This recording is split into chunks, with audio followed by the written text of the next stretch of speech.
Hola, buenas tardes. Hola, hola, buenas tardes. Hola, Winter. Hola, Carter. Hola, Shannon. Hola, Marisa. Hola, Amanda. Mariel, Mía. Hola. Hola, hola. Hola, Elizabeth. Hola, Ariana. Excelente, excelente. Muy bien. Hola, Shannon. Hola. Hola, hola. ¿Cómo están todos? ¿Cómo están todos? Bien. Excelente. Llueve. Llueve hoy. Llueve hoy en Rocklin, California. Yo estoy en Rocklin, California y llueve. Hace un poco frío también. Hace un poco frío también. La temperatura, no sé cuál es la temperatura. La temperatura en Fahrenheit, 54 grados. 54 grados la temperatura. Bueno, vamos a comenzar en un minuto. En un minuto tenemos una lección muy buena hoy. Ujú. Ya, llueve mucho. Mañana también llueve. El sábado también llueve. El domingo también llueve. Llueve todos los días. Yo quiero sol. Yo quiero calor. Quiero sol y calor. Ok, excelente, excelente. Bueno, yo creo que podemos empezar ahora mismo. Empezar ahora mismo. Excelente. Como siempre, as you know, I'm recording this lesson, and at any point you want to go back and look at it, it's always going to be posted in Canvas for you to review the lesson and any specific part of it, because tonight we're going to do a little bit of review for an up and coming test. So if you have any questions about any specific grammar topic, you can always go back and look at it, send me an email, all that sort of good stuff. Sí, excelente.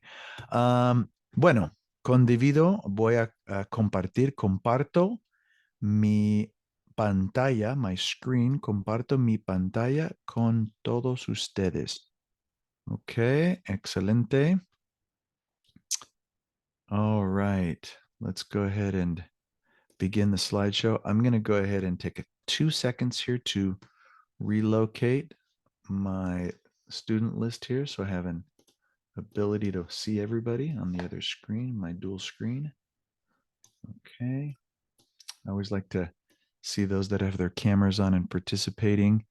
It allows you to be that much more engaged. If you have no ability to have your camera on, I get it. I understand. If you can, though, that would be wonderful to have you participate that way. And we have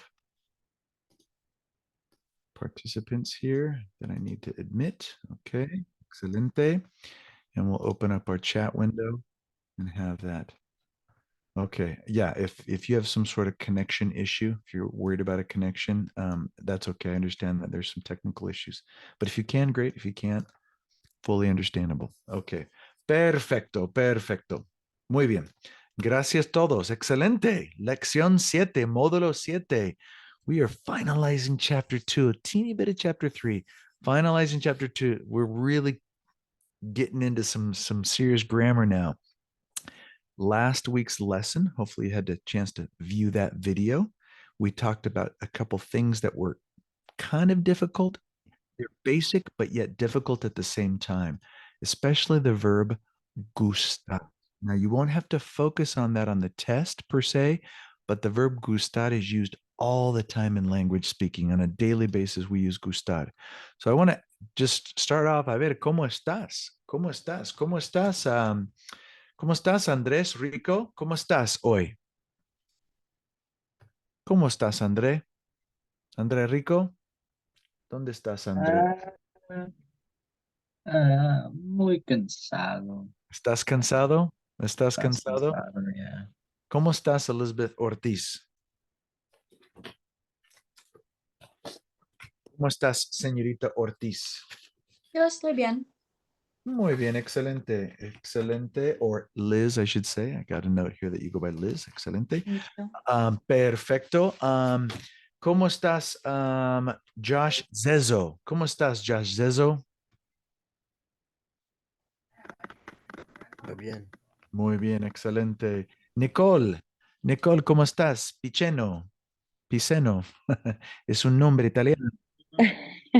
Estoy bien. Excelente, excelente. A ver, una persona más. Sedire, ¿cómo estás esta tarde? ¿Cómo estás? Estoy muy bien. Excelente. Marisa, ¿qué día es hoy? Marisa, ¿es lunes hoy? ¿Es martes?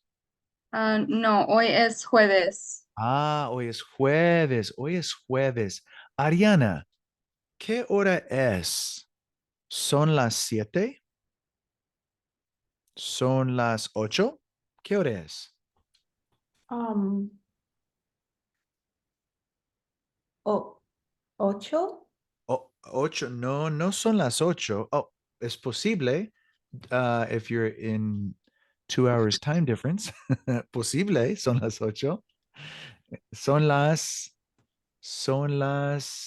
Oh, ah, en el reloj, ¿Qué hora es? Son las 5. No, son las 4. that's Son las, se- son las 6, no? Now, if I wanted to add the minutes, I would just add an E. So, son las 6:07. Son las 6:08. Son las 6:15. A quarter of an hour. Un cuarto. Son las 6:15. Ok, excelente. Muy bien. Vamos a seguir con la clase el día de hoy. Hay algunas preguntas. Any questions from last week's lesson that have been burning in your mind that you didn't have a chance to ask me during office hours prior to this class, or any email you didn't get a chance to send? Anybody want to voice a question? Any question, a clarification, an example you didn't understand, something that you were just really struggling with that I could help the class with? I want to make sure that as we move along grammatically and expand our wonderful speaking ability, that I have all your questions answered. I don't want you to get stuck in any grammatical mud. We want to be able to answer. Okay. At any time, you can throw out a question in the chat during class or unmute yourself and speak up. I'm okay with that. And in the meantime, I usually randomly mute you all just in case there's some background noise that might interrupt students if you don't know you're unmuted. Okay. So we want to be able to keep things flowing effectively. Okay. Muy bien. I have a question about gustar. Yes. Chris. Mucho gusto. Aha.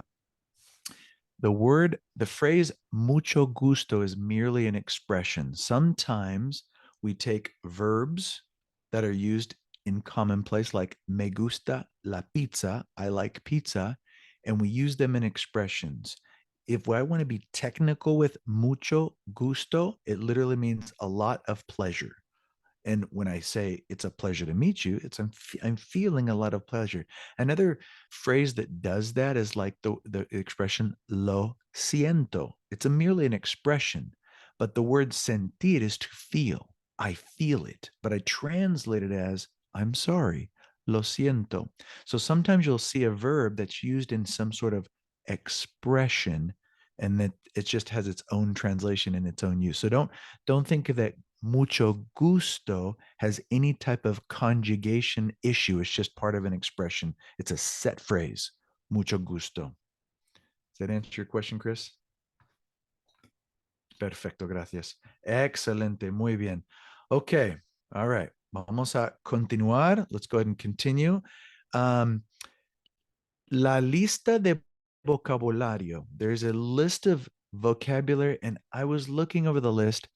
And as you can see on pages 79 and 77 to 79, the list feels a little bit overwhelming.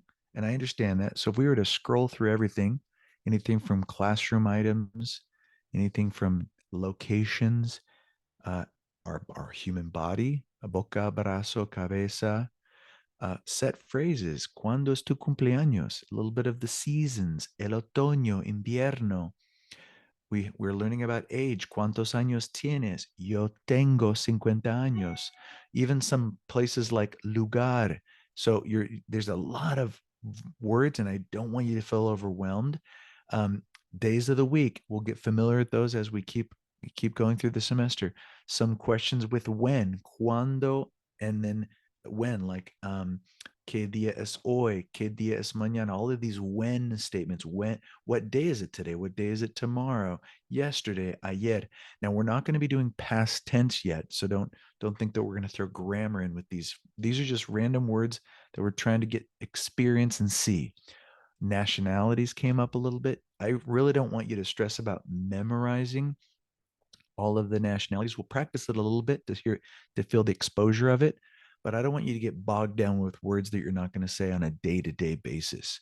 But they're there to learn them. What I'm showing you this list here is because we're going to practice some of these verbs with gustar. Me gusta bailar. I like to dance. Me gusta cocinar. I like to cook. Me gusta leer novelas. I like to read novels, etc.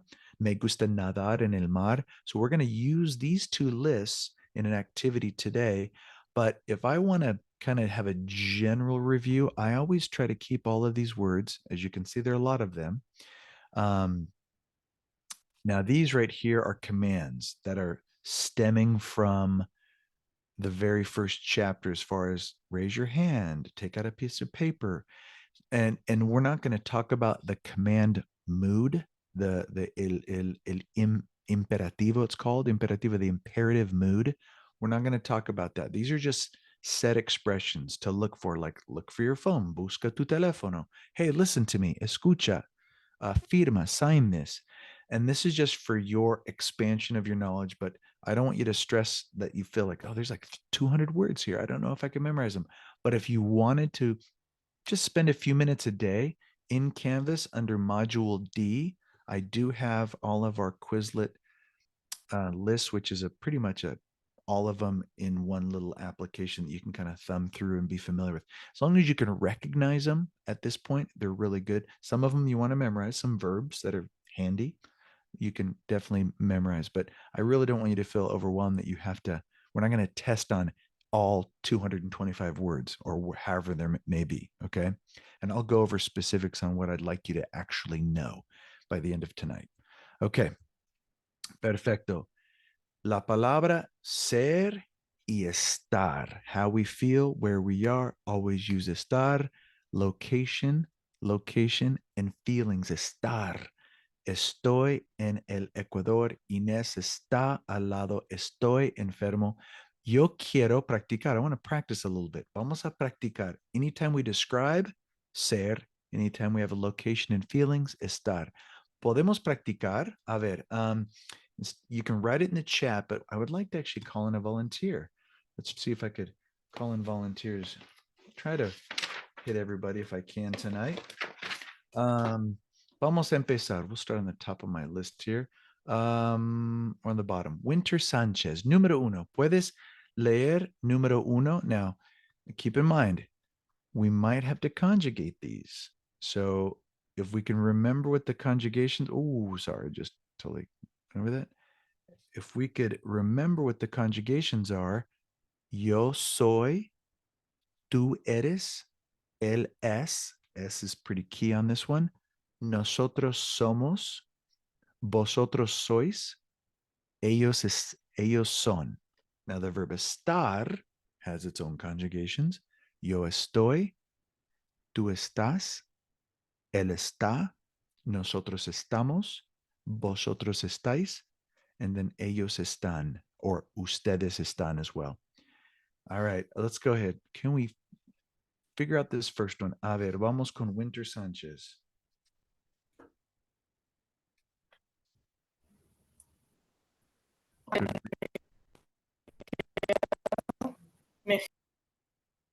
Try that again. The mic was a little off on that. Juan es Perfecto. I think we got that. Gracias. Even though it was a little choppy, I appreciate you doing that. Juan es de San Miguel.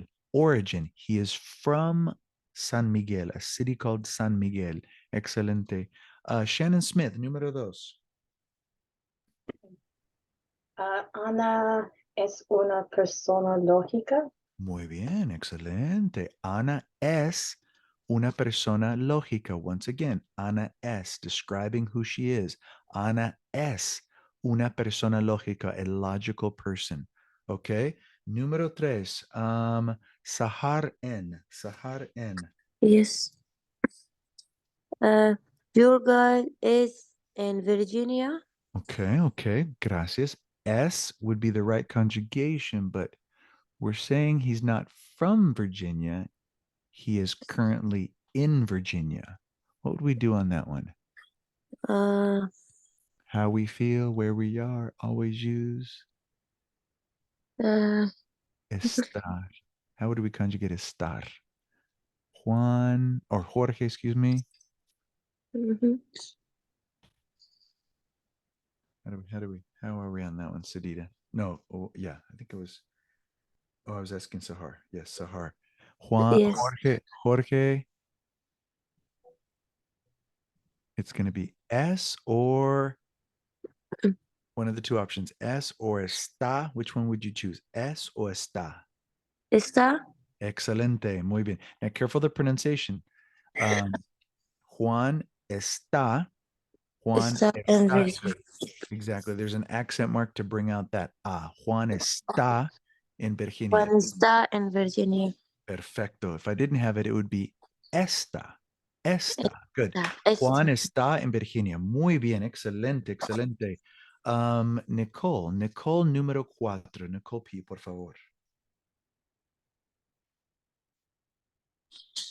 Ignacio está aburrido esta noche. Perfecto. Ignacio está. How he feels, where he is, always use estar. Ignacio está aburrido. He is bored. Está aburrido. Excelente. Muy bien, muy bien. Nicole. Mía, número 4, por favor. Mía R. María está elegante. Está elegante. We're describing her. We're describing her. So María es inteligente. Perfecto. María es inteligente. Excelente, excelente. Número 6. Marissa Castaño. Nosotros estamos estudiantes. Okay. When we describe ourselves, we want to use what one out of the two? Estamos would be like a locating or how we're feeling. Nosotros somos estudiantes. Perfecto. We are students. We're describing ourselves as students. Somos estudiantes. Excelente. But kudos to you. Estamos was the correct conjugation for the verb estar. Good. Excelente. Somos estudiantes. Las enchiladas mexicanas blank deliciosas. Let's go with Leisha. Are you there, Miss Reddix?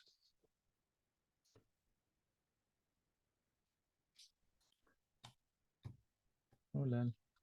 What would we do on that one? It's plural. We got two options. Either son or están. Which one would you choose? Son or están? Las enchiladas mexicanas. What would you choose, Miss Reddix? Flip a coin on that one, huh? Son or están? I think we're describing how delicious those enchiladas are, right? Está. Well, let's choose the other one. We'll go son, right? Son. Now, if I said the enchiladas are on the table, I'm locating them on the table. Las enchiladas están encima de la mesa. They're located, but they're delicious. We're saying son. Excelente. Thank you for your participation. Okay, uno más. Vamos a practicar uno más. This is now in a paragraph form. Okay. Vamos a ver. See if we could do this. See if we can conjugate this. Okay, Josh Zezo, you are up first, my friend. Josh, me llamo Ben y yo blank de Springfield. De is key in this one. Me llamo Ben y yo. Get two options, either yo or estoy. I'm sorry, soy or estoy. Which one would you use? Yo estoy de No. Springfield. Okay. If I had en Springfield, like I'm at Springfield visiting, it would be estoy, but I'm from Springfield. So I have to use Uh, the other one.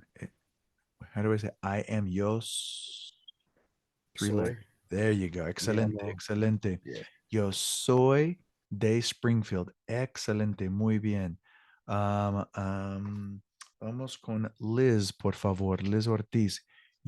Ahora yo blank en la escuela.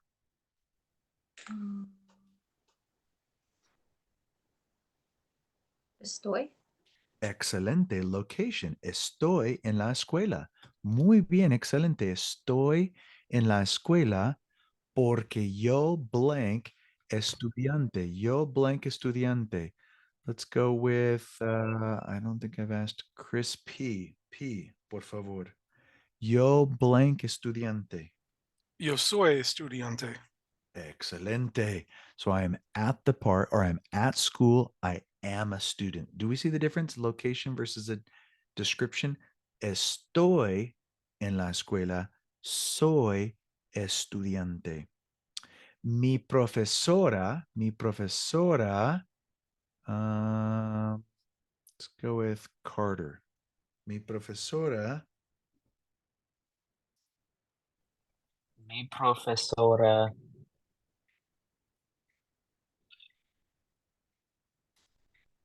Would that be two options. Es o está. I think that's S. La señora Perfecto. Crabapple. Yes, mi profesora es la señora Crabapple. Interesting last name. Mi profesora es la señora Crabapple. Ella blank alta. Oh, ella, Ariana, ella blank alta. Would this be tiene? Oh, I like the effort. Tiene would be good if I were to say she has blue eyes, she has long hair, or she is 30. Because remember those cool expressions with tener, she is 30, she has 30 years. But this would we would be describing her. So let's use ser o estar. Which So one would it's be correct? es. Okay, es. Excelente. Muy bien. Muy bien. Ella es alta y también blank. Amanda K. Ella es alta y también es vieja. Excelente. Es vieja. Y ella siempre blank una persona aburrida. And I'm just going to show you that one because in the last slide we had está aburrida. Did you know that we can take an adjective and have it mean two different things depending on ser or estar? And I won't go into many examples. This is just one that popped up. If I said that she is aburrida as a description, it would be saying that she's a boring person versus está aburrida, she's bored. And there are words that do that. I'm going to give you one other example. It's a fun one. It's the word green, verde. So if I were to say la manzana, the apple, es verde, I'm describing the color. Es verde, it's a green apple. But if I say está verde, I'm actually changing the meaning to mean it's not ripe, it's not ready to eat yet. And there are some words that do that. But this one is ser and estar can work, depends on what I want to say. Es, because she's a boring person, she's a boring teacher. Okay. Todos nosotros, now we're doing the opposite. Instead of describing the personality, the students, if she's a boring teacher, then the students must be what? A ver, vamos, let's go with Andres Rico.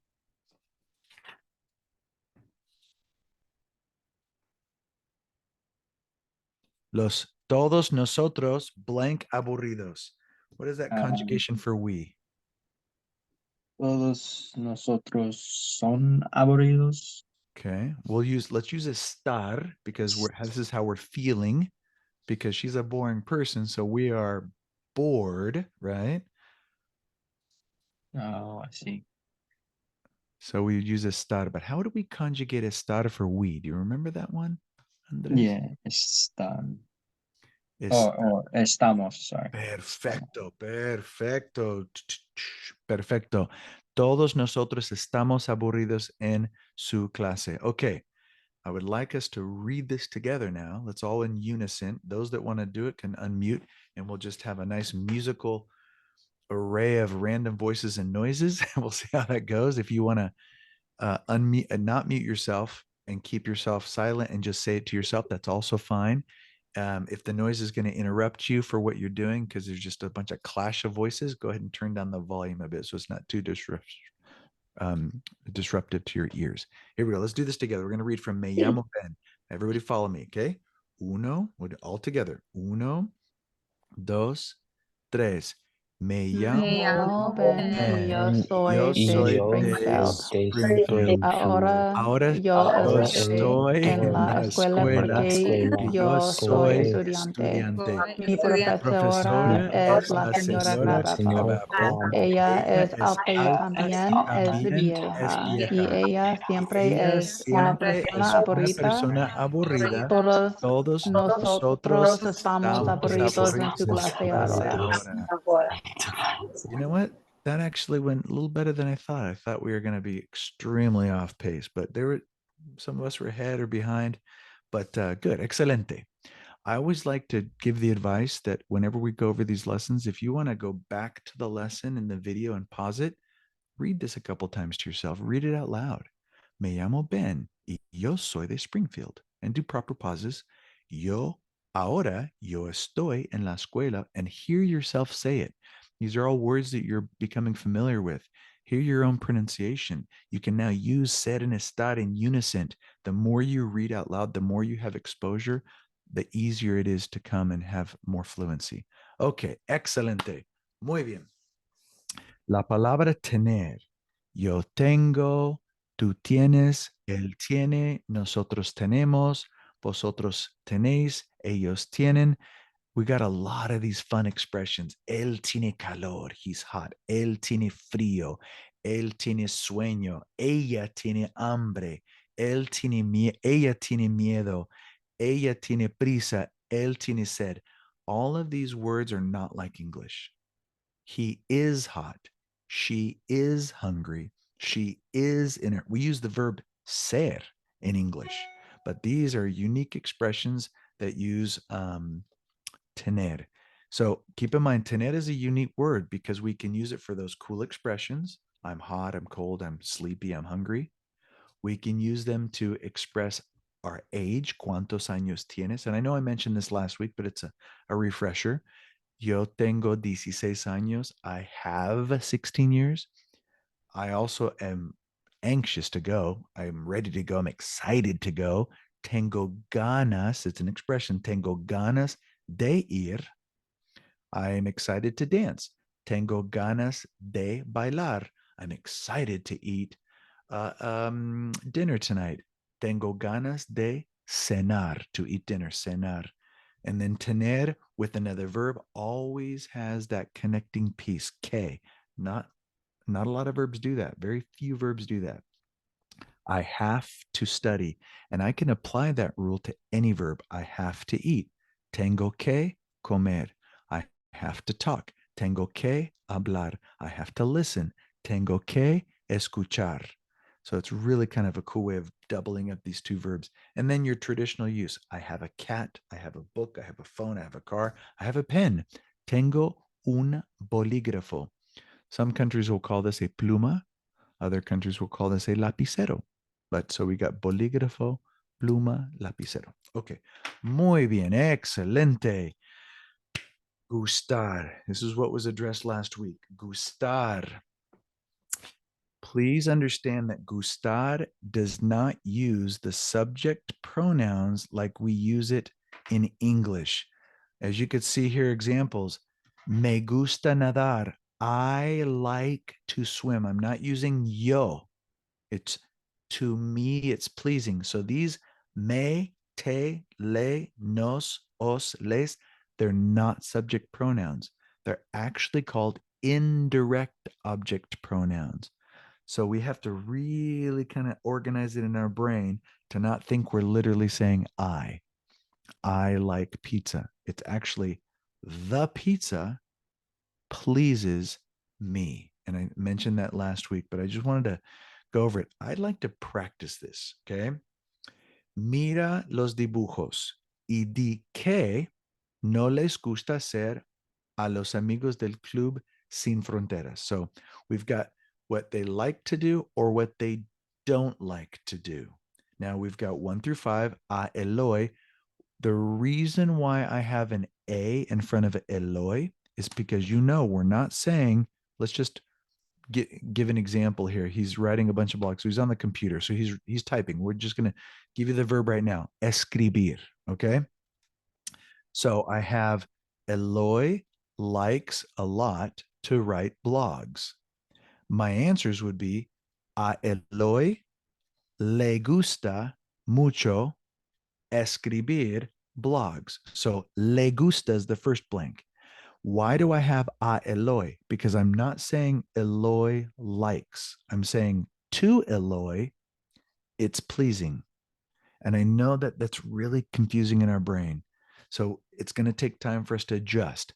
A Eloy, if I left out the a and just said Eloy, it would be grammatically wrong. It would sound odd even.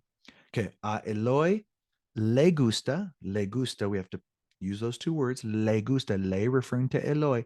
If I said me gusta or te gusta, that would be wrong.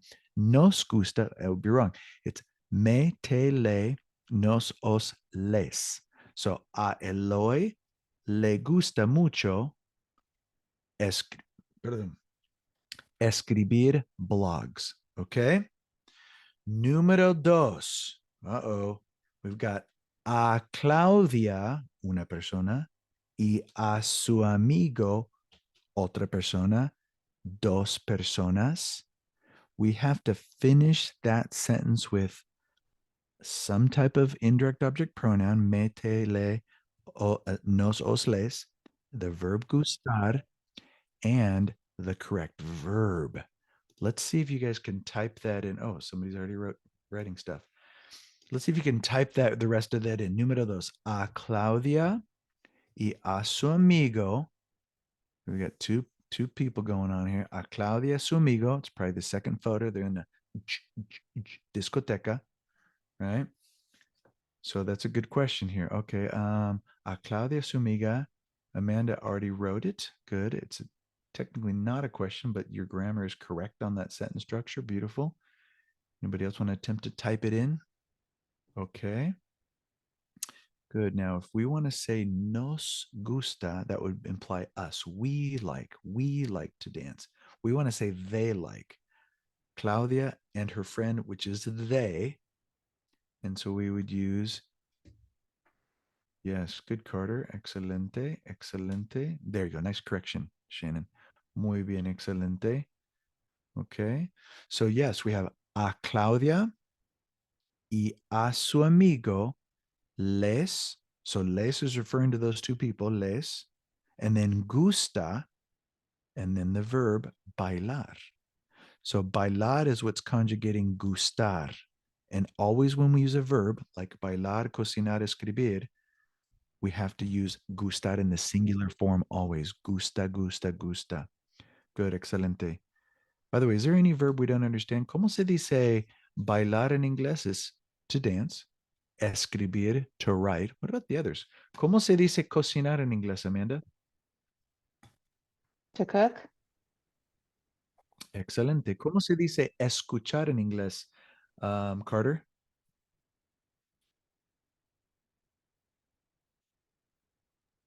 ¿Cómo se dice? No sé. Okay. ¿Cómo se dice? Chris P. ¿Cómo se dice escuchar en inglés? Do we have any idea what that means? To listen? Excelente. To listen. Jugar. A ver, Shannon, ¿cómo se dice jugar en inglés? To play?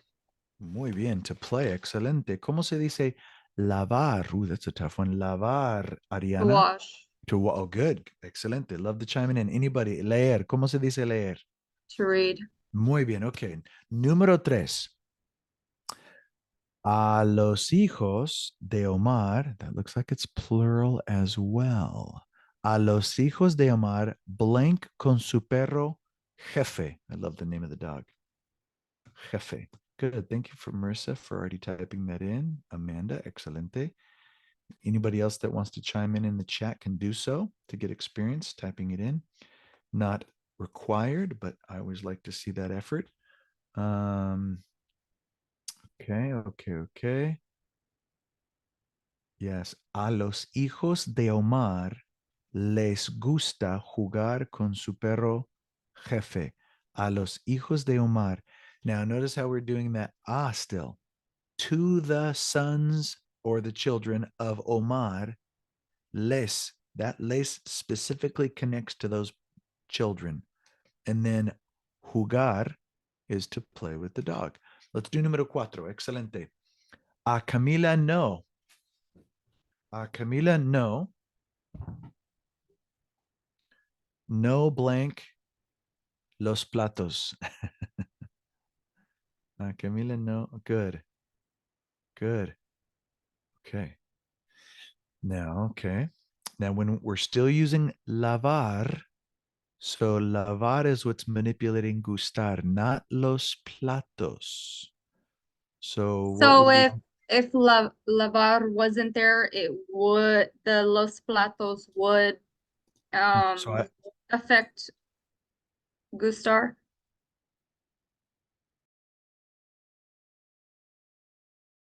lavar los platos. This is going to be example 1. Okay. No le gusta. Now I'm going to write an example number 2, and you tell me what's different about this. A Camila no le gustan los platos. What is the difference between those two? We've got a Camila no le gusta lavar los platos, and a Camila no le gustan los platos. So yeah, one is she doesn't like washing. Washing, and the other she doesn't like the plates. Correct. Maybe they're ugly. Maybe they're broken. She Okay. doesn't like the plates. So the plates was what will conjugate gustar if I didn't have lavar. So yes, there's a connection there. Excelente. Muy bien. Good participation. Okay, Xiomara. What a pretty name. Xiomara. A Xiomara blank. And we got to use one of the verbs. How would we finish that sentence? A ver.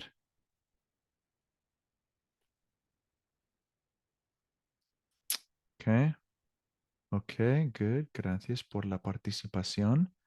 A Xiomara le gusta. Good, excelente. Leer novelas. How would I say Xiomara likes novels? Let's just take out read altogether. Just say she likes novels. Because it is correct. A Xiomara le gusta leer novelas. Oh, good. See, there you go. You're applying it. Good. I'm seeing people start to apply the correct. Now, the only addition I would have, yes, Chris caught it. The only addition I have is you got to put the las in there. Because remember, whenever we have like los platos, we have novelas. We actually have to put the article in there because a noun, the subject of the verb is a noun, cannot stand by its own. We have to have its accompanying article. So yes, we would say, a Xiomara le gustan las novelas. Very good catch, Chris. Las novelas. Excelente. Muy bien. Ustedes son muy inteligentes. Ok, vamos a continuar. Más práctica con gustar, ok? Más práctica con gustar. A Claudia, now I've pretty much given you the options. It's either going to be le gusta, le gustan, les gusta, les gustan. We just got to choose the right one. 4 options. A ver, todos, por favor, escribe número 1. ¿Cuál es la respuesta número 1? A Claudia blank mucho las canciones de Adele. Now, there's no verb there. So we got to be very mindful of if it's gusta or gustan, whether that noun is singular or plural. Let's see here. What do we got? Good, Chris. Good. Now, just to save time, I appreciate you typing the entire sentence. Very proactive of you. But you can just type in what you'd fill in the blank. We can make it quick and easy for everybody. Claudia blank mucho las canciones de Adela. Okay, excelente, estudiantes. A Claudia le gustan, it's gustan because of what? Las canciones, plural. The songs of Adele are pleasing to her. To who? To Claudia. See that logic there of the sentence? Of course, we say it like this. A Claudia le gustan mucho las canciones de Adela. It's jumbled up in our brain right now, but when we use it a lot, it starts to work itself out. Okay.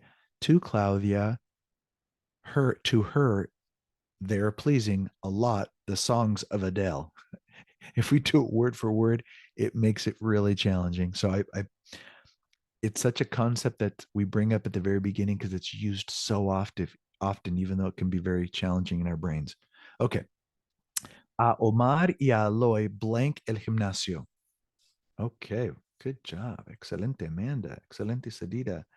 Excelente, Shannon. Excelente, Ariana. Muy bien, Nicole. Marisa. Muy bien, Carter. Muy bien, muy bien, muy bien. A Omar y a Eloy les gusta el gimnasio. El gimnasio es singular. Muy bien. The gym pleases. El gimnasio. Excelente. A Camila blank las películas. A Camila blank las películas. Wow, you guys are quick. Excelente, Sarita, Chris, Shan, Marisa. Muy bien. Carter, Nicole. Perfecto, perfecto, perfecto. Muy bien. A Camila le gustan las películas. A Camila le gustan las películas. Ok. Ok, muy bien. Vamos con número 4. Número 4. Blank el fútbol a Eloy. A Eloy es key. Ok. Wow, ok, muy bien. Muy bien todos. Excelente. ¿Le gusta el fútbol a Eloy? Notice we had to say a Eloy to clarify what le referred to. Because what if I did this? What if I took out a Eloy and had just el fútbol? But the question was, ¿te gusta el fútbol? Then I'd be directing that question to you, right? Do you like soccer? Sí, me gusta el fútbol. Okay. Número 5, la última frase. Número 5. A Ángela blank mucho todas sus clases. Now, todas sus clases es muy importante. Muy bien. Perfecto. Excelente. Muy bien. Excelente. Ok. A Ángela le gustan mucho todas sus clases. All of her classes are really pleasing to her, to Angela. Angela likes all of her classes, but it doesn't just say likes, she likes a lot, mucho. Le gustan mucho. Excelente. Muy bien, clase. Muy bien.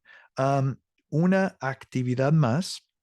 Yo quiero saber qué te gusta hacer los fines de semana. Los fines de semana are sábado, domingo, viernes, sábado, domingo, los fines de semana. Por ejemplo, me gusta cocinar. Me gusta mirar la televisión, ver la televisión. Me gusta ver la televisión. Me gusta viajar. Me gusta viajar a Napa para tomar vino.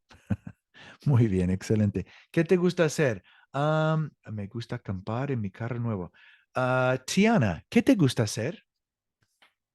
¿Qué te gusta hacer, Tiana? ¿Qué te gusta hacer?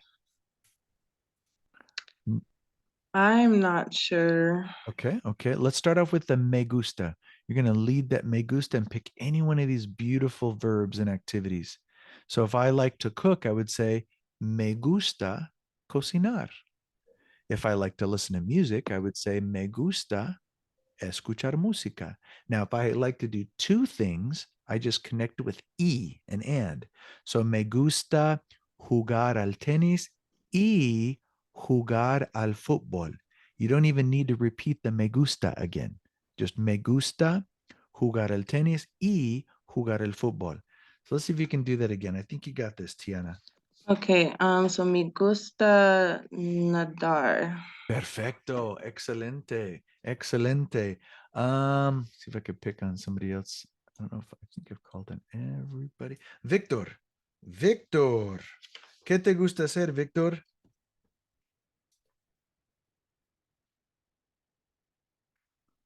¿Qué te gusta hacer, Victor? Me gusta levantar pesos. Levantar pesas. Sí, a mí también. That's like saying me too. A mí también me gusta levantar pesas. Excelente. Sedida. Sedida R. ¿Qué te gusta hacer, Sedida? Me gusta leer novelas. Muy bien. A mí también. Me gusta leer novelas. A mí también. Marisa, ¿qué te gusta hacer? Me gusta jugar al básquetbol con mi hijo. Muy bien, excelente. Me gusta jugar al básquetbol con mi hijo. Una persona más. Josh Zezo, ¿qué te gusta hacer? I'm going to try to recycle names. I think I got everybody at least once. I think I did. Which one more time? ¿Qué te gusta hacer, Josh? ¿Qué te gusta hacer?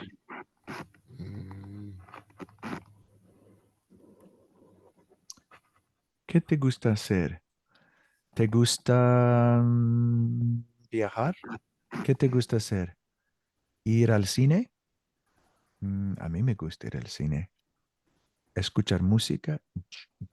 ¿Qué te gusta hacer, Josh? You can start it off with me gusta and then pick any of these beautiful activities. Okay. Me gusta baseball. Okay, so we want to make sure we use the verb jugar. Now, if you did say me gusta baseball, you'd have to drop the A in the, you see how it says al baseball? Because that's coupled with jugar, like me gusta jugar al baseball. I like to play baseball. But if I just simply say I like baseball as a sport, you totally can say that. You can say me gusta el baseball. Me gusta el. But the question's not asking what you like, it's asking what you like to do. That verb hacer is very important. What do you like to do? Hacer. So an activity. Me gusta jugar al béisbol. ¿Sí? Okay, excelente, excelente. Muy bien. ¿Hay algunas preguntas? Any questions? Preguntitas, preguntas? Preguntas. Perfecto. ¿Qué te gusta hacer? I have one, I'm sorry. Sí. So why would we use calor instead of caliente for like tengo or tener? Such a beautiful question. There are a couple different ways to say heat or hot. I'm just going to stick to the two ones you said. Caliente is a description. Well, they're both descriptions, but caliente is used to say something temperature is hot, like my phone has been sitting out in the sun and I touch it. It's like, oh, that metal is hot. Now I can say it in one of two ways. I can describe the soup as a hot soup, but use the verb ser, but typically it's used with está because it's a reaction. I touch something and I say, ooh, está caliente. Está caliente. Ooh, that's hot. Está caliente. Now, if I want to say something is spicy hot, like the salsa, I taste it and it burns my mouth because it's spicy hot, not temperature hot. Temperature hot's caliente. Spicy hot would be picante. Picante. You've probably heard that in restaurants before. Calor is heat. The word, literally the word heat. And when I say hace calor, I'm using the verb hacer, which means to do, but it also means to make. It means two things, to do and to make. Principally, it means other things too, but primarily to do or to make. So it's literally saying it makes heat today.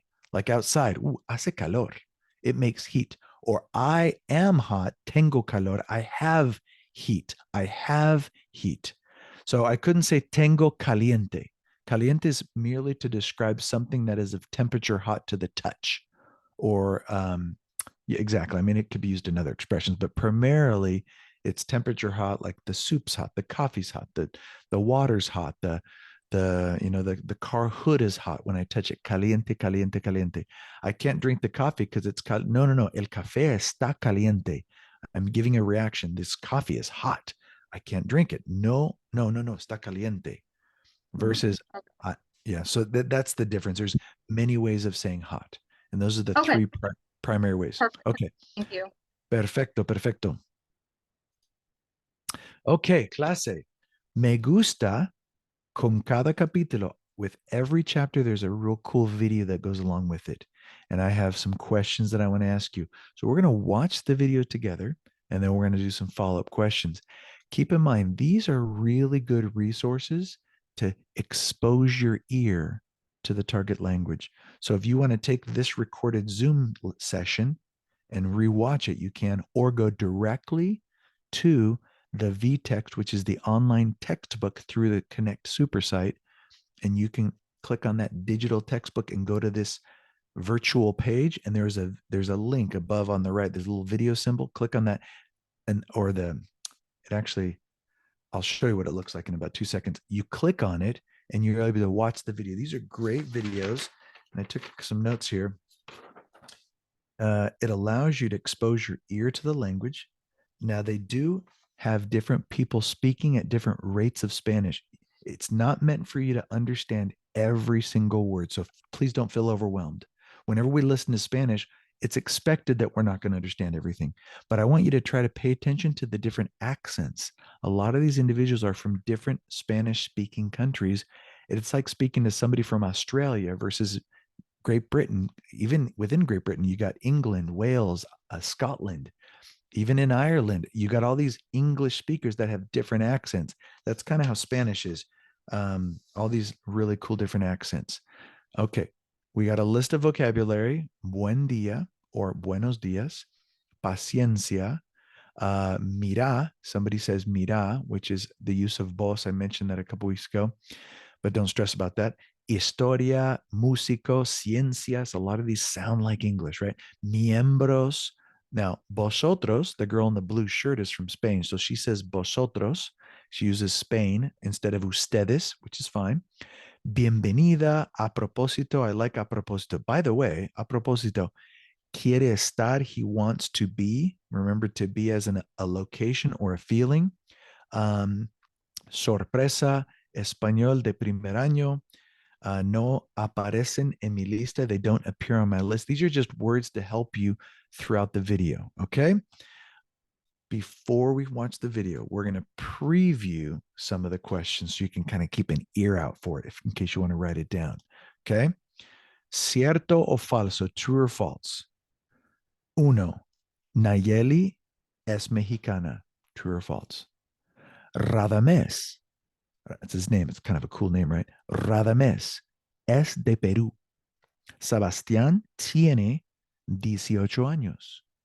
Franklin es caribeño. And I love how it's highlighted, caribeño.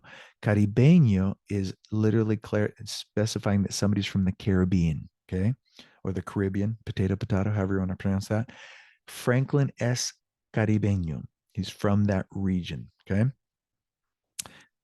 Claudia, Eloy, y Ana, Sofía, they plan una sorpresa para Franklin. Is that true or false? They plan a surprise for Franklin. Okay. Número dos. Here's some more things to keep in mind. ¿Cuántos años tiene Nayeli? How old is Nayeli? I want to know if you could pick that up. ¿De dónde es Sebastián? Now they're asking where all these people are from. ¿De dónde es Sebastián? ¿De dónde es Ana Sofía? ¿De dónde es el profesor Sotomayor? ¿Y de dónde es Claudia? Can you pick out where they're from throughout the conversation? Okay? Bien. Vamos a, we're going to close this out. We're going to stop sharing. And I'm going to share my video. A ver. See if I can do this without losing the screen like last time. All right, here we go. Vámonos. Okay, muy bien.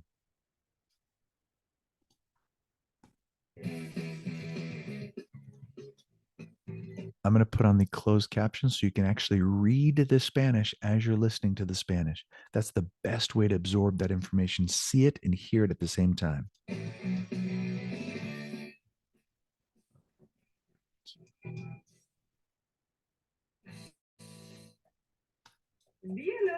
Hola, Claudia. ¿Cómo estás? Bien, hay más estudiantes para el club. ¿Sí?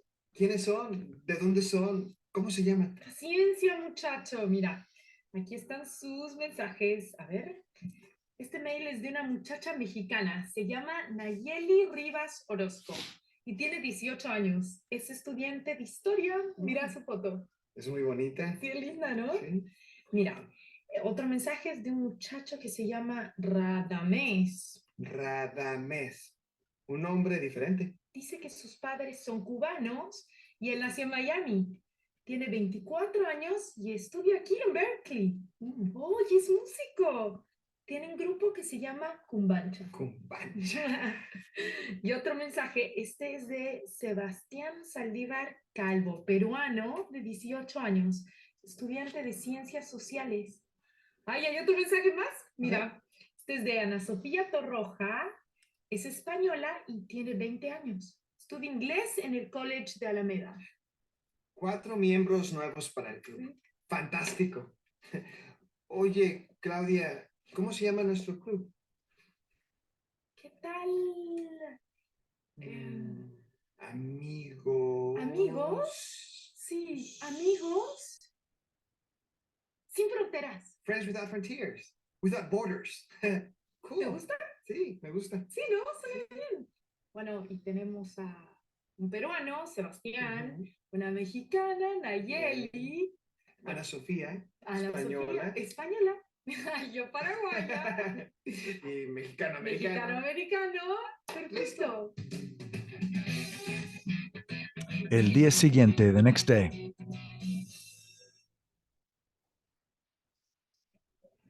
Hola, soy Ana Sofía. Mucho gusto. Hola, buenas. Hola, Ana Sofía. Mucho gusto. I'm going to pause it there. Just one little side comment. When people greet each other in the Hispanic world, in Latin America, it's usually one kiss on the cheek, just a kiss. Now, careful. I always tell my high school students because they're like, "Ooh, they're kissing each other." It's really not a kiss. It's kind of like a cheek bump. In Spain, they kiss both cheeks. So kiss, kiss. So you can see how the Spaniard is greeting the other two. And the other two are very aware that she's from Spain. So they do the 2 kisses as well. So whenever you travel abroad and meet somebody in Latin America, probably going to be introduced with a kiss on the cheek, or in Spain, 2 kisses. Okay, perfecto. ¿Cómo estás? Muy bien, ¿y vosotros? Bien, bien. Bienvenida al club. Gracias. Me alegra mucho la idea de tener un club solo para estudiantes hispanos. A propósito, escuchad, tengo un amigo que es profesor de español en el College de Alameda y quiere estar en el club. ¡Ay, qué bien! Un profesor en el club Amigos Sin Fronteras. Sí, se llama Franklin Sotomayor y es de Puerto Rico. Puertorriqueño. Otro caribeño como Radamés. Sí, y tengo una idea. ¿Una idea? ¿Qué es? Es una sorpresa para Franklin. Me gustan las sorpresas. ¿Sí? Bueno, pues hoy Franklin tiene una clase de español. Es español de primer año. Entonces he pensado que podríamos ir a...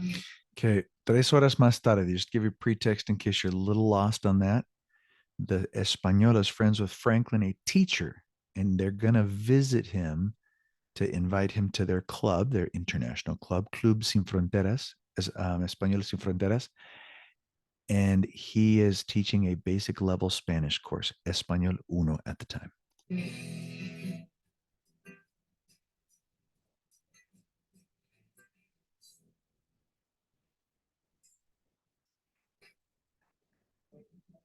Buenos días, clase. Buenos días. ¿Cómo están? Bien. Estoy muy bien. Caramba, hay 2 estudiantes nuevos y no aparecen en mi lista. Los estudiantes nuevos, por favor, levanten la mano. Bienvenidos. Gracias. Bueno, comienza la clase. Esto es la mano. Esto es la cabeza. Pónganse la mano en la cabeza. Muy bien. Ahora pónganse las manos en los hombros. Muy bien, muy bien. Pónganse la mano izquierda sobre la boca. Sobre el hombro derecho. Muy bien, clase, muy bien. Ahora, pongan su lápiz en el pupitre. Pongan su cuaderno encima de su lápiz. Excelente, clase, excelente. Ahora, levántense de sus asientos y cierren los ojos. Sí, cierren los ojos y caminen por el salón de clases lentamente. Digan perdón. Perdón. Digan disculpa. Ay, perdón, disculpa. Ay, no puedo caminar con los ojos cerrados. Oye, por favor. Oye, por favor. Mira, por favor, camines. Me pisaste el pie. Fíjate dónde caminas. Perdón. Ten más cuidado. Paren. Ustedes dos vengan acá. He's realizing that they're not actually his students. They're too advanced for that.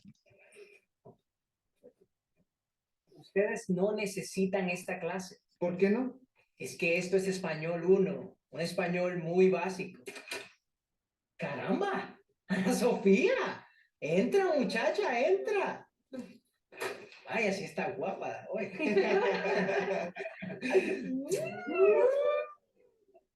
Clase.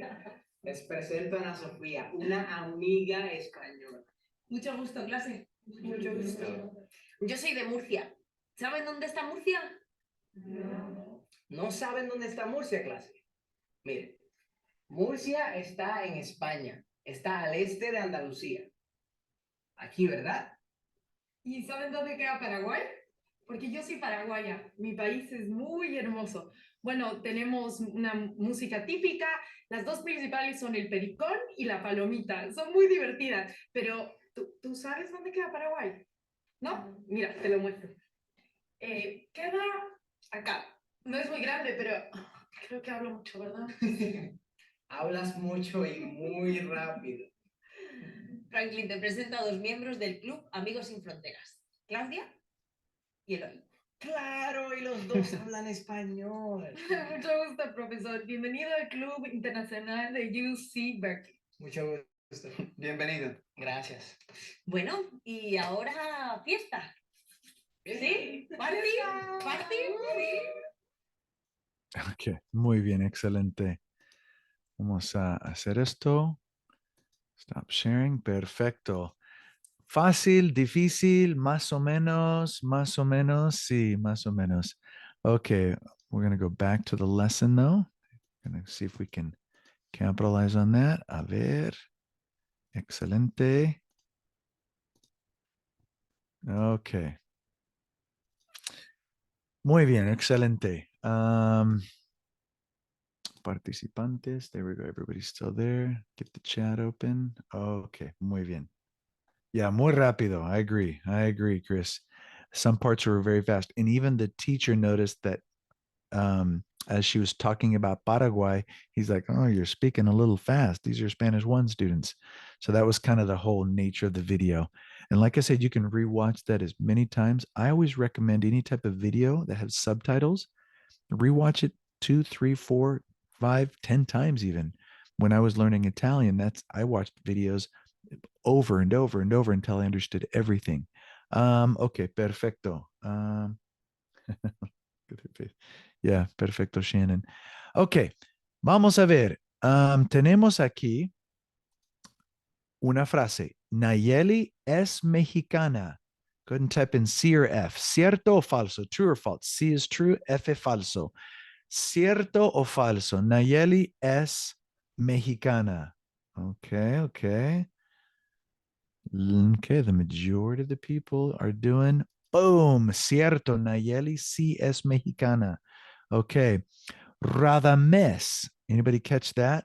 Radames. When they were talking about students joining their club, they were rattling. This is when they were before they went to the classroom. They're sitting in the little cafe. Okay, yes.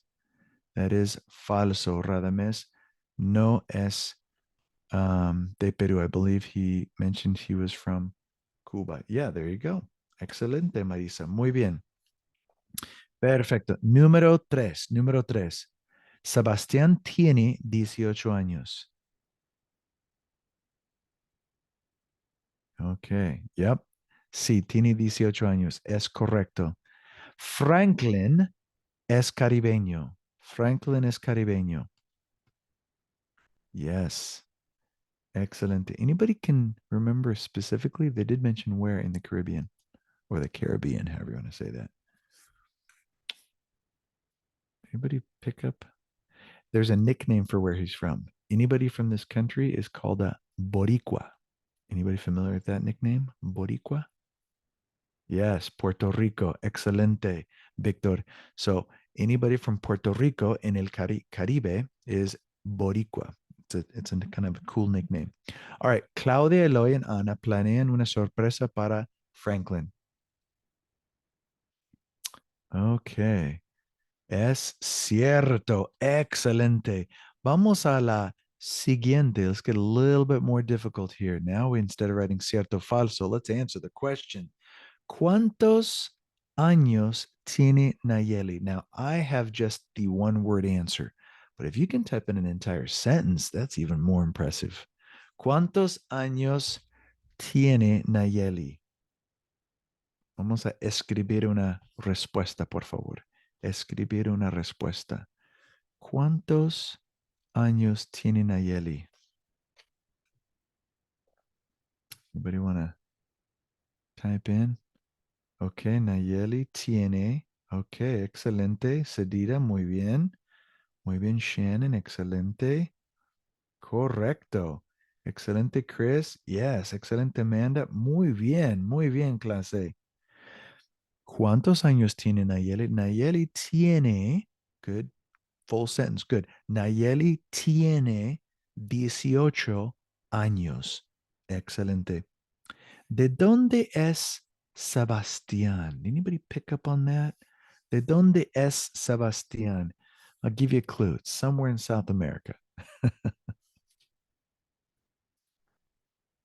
I think this is probably the more difficult out of all of them because his name was just rattled off at the beginning with all the other students. Good. Excelente, Shannon.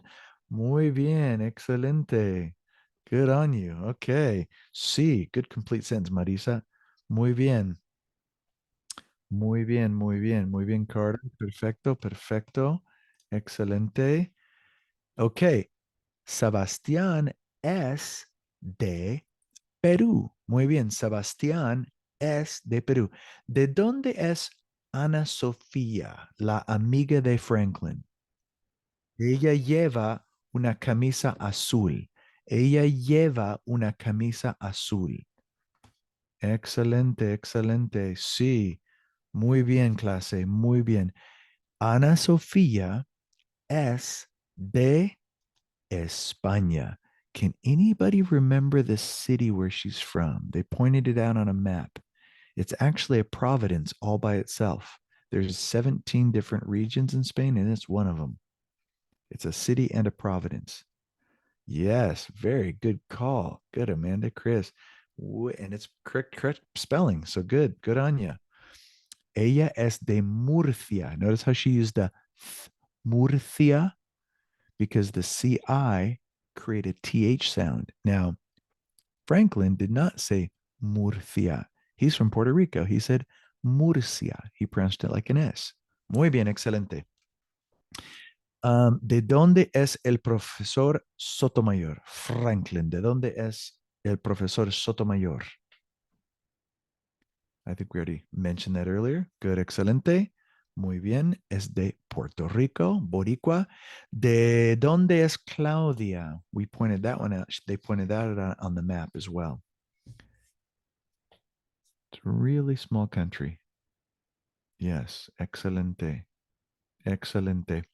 Claudia es de Paraguay. Claudia es de Paraguay. It's landlocked. And she uses that curious way of using tú. She uses vos instead of tú. Okay, excelente. Claudia es de Paraguay. Claudia es de Paraguay. Muy bien. Okay. I did want to take that first hour. Thank you for your patience. You guys are great engagement. To do a lot of review, to review some information in the chapter 2. Gustar, some tener a little bit. This video is also a great review as far as structure of de donde es, cuántos años tiene. What I'd like to do now is talk a little bit about the exam and all the elements of it to get you really prepared.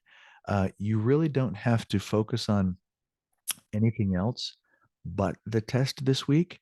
So pace yourself. I would go back and review some of the previous information.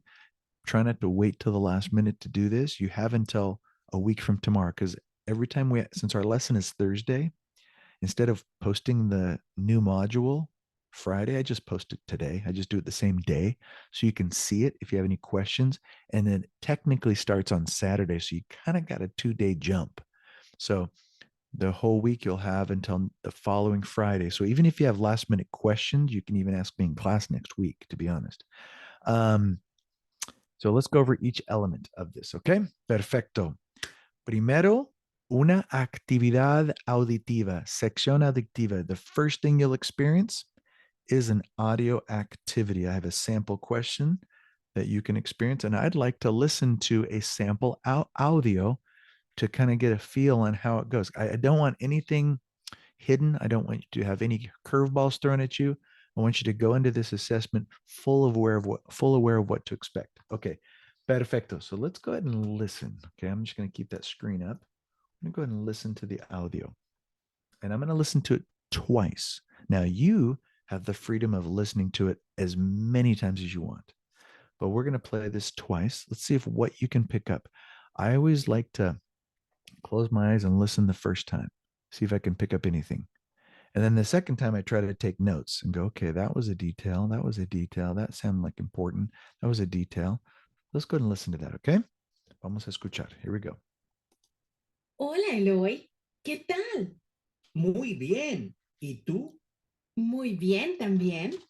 Tengo 3 clases interesantes que me gustan. Yo también tengo clases interesantes, pero todas son muy difíciles. Ay, ¿te gusta estudiar? Sí, me gusta mucho y es muy importante. Eres estudioso. ¿Cuántos años tienes? Tengo 21. ¿Cuándo es tu cumpleaños? Mi cumpleaños es el 21 de junio. ¿Te gusta celebrar tu cumpleaños en casa? No, me gusta ir a un restaurante con la familia. Y con los amigos, ¿no? Sí, con los amigos y con Susan. ¿Susan? ¿Es una amiga especial? Sí, es mi mejor amiga. ¿Y cómo es ella? Es alta y muy bonita, idealista y creativa. La amiga perfecta. ¿Y qué le gusta hacer a ella? Pues le gusta estudiar, ir al cine y bailar. ¿Ir al cine? Perfecto. A mí también me gusta ir al cine. ¿Vamos al cine los 3 el viernes? Sí, buena idea. Nos vemos mañana, el viernes por la tarde aquí. ¡Ay! Tengo clase ahora. Adiós, hasta mañana. Okay.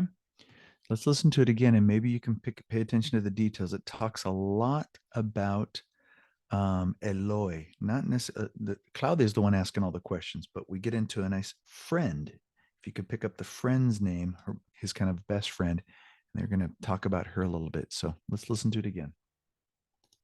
Hola, Eloy. ¿Qué tal? Muy bien. ¿Y tú? Muy bien también. Tengo 3 clases interesantes que me gustan. Yo también tengo clases interesantes, pero todas son muy difíciles. Ay, ¿te gusta estudiar? Sí, me gusta mucho y es muy importante. Eres estudioso. ¿Cuántos años tienes? Tengo 21.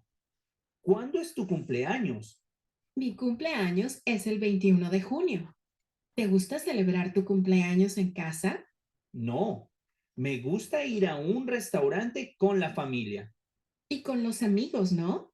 Sí, con los amigos y con Susan. ¿Susan? ¿Es una amiga especial? Sí, es mi mejor amiga. ¿Y cómo es ella? Es alta y muy bonita, idealista y creativa. La amiga perfecta. ¿Y qué le gusta hacer a ella? Pues le gusta estudiar, ir al cine y bailar. ¿Ir al cine? Perfecto. A mí también me gusta ir al cine. ¿Vamos al cine los tres el viernes? Sí, buena idea. Nos vemos mañana, el viernes por la tarde aquí. ¡Ay! Tengo clase ahora. Adiós, hasta mañana. Okay, excelente, excelente. So listen to the conversation from Claudia and her new friend Eloy, obviously. Número uno, me gusta estudiar y es muy importante. Who could that be referring to? Claudia, or is it referring to Eloy? Anybody want to type that in there? Okay, excelente. Excelente, excelente. Already quick. See, Eloy. Now Claudia asks him, hey, ¿te gusta estudiar? Él dijo, sí, me gusta estudiar. Now, we're not going to answer any more questions, but I'd like to ask details. ¿Cuántas clases tiene Claudia? ¿Cuántas clases tiene Claudia? Wow, qué rápido. 3. Okay. Okay. All right. ¿Cuántas clases tiene Eloy?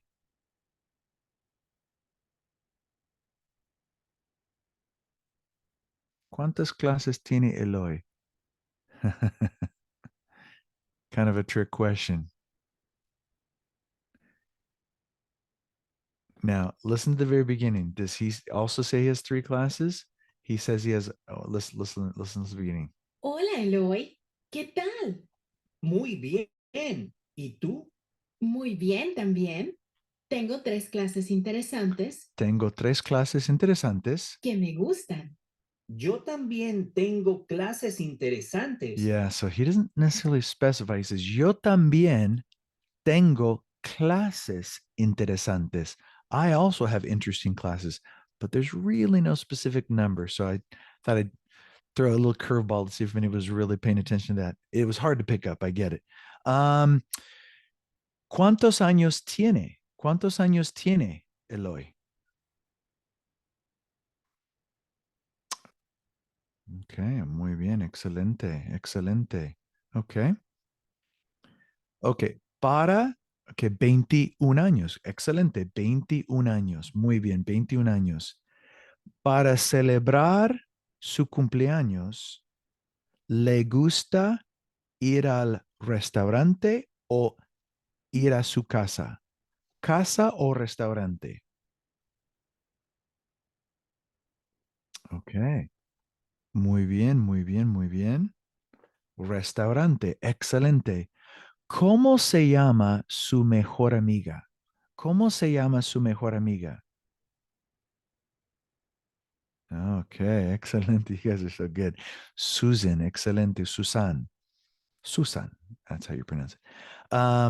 ¿Cómo es Susan? I'm going to write this question in the chat. Okay, I'm going to even use proper punctuation here.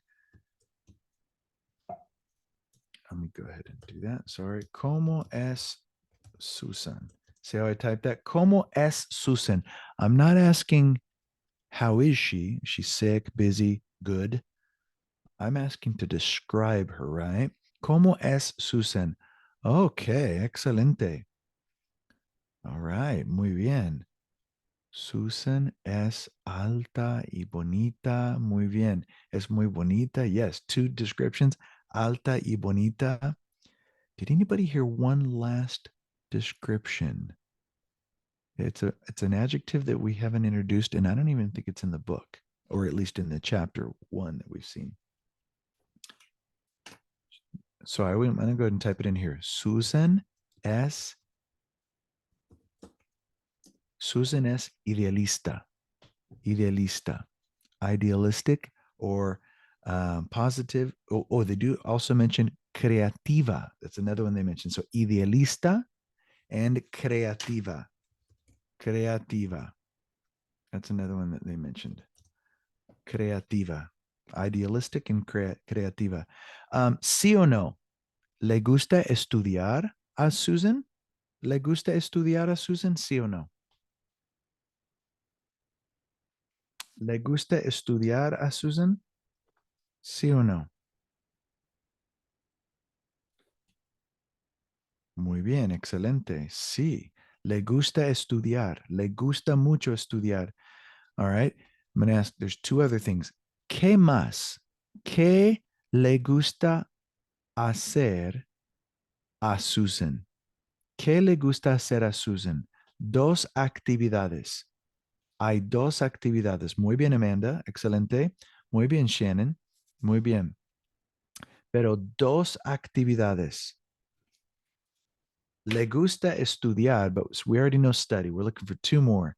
Muy bien, Chris. Excelente. Excelente. Muy bien. Susan, excelente. Le gusta bailar. And I'm doing it in this order for a fun little grammar tip. Al cine. Can anybody see what I did there in that sentence?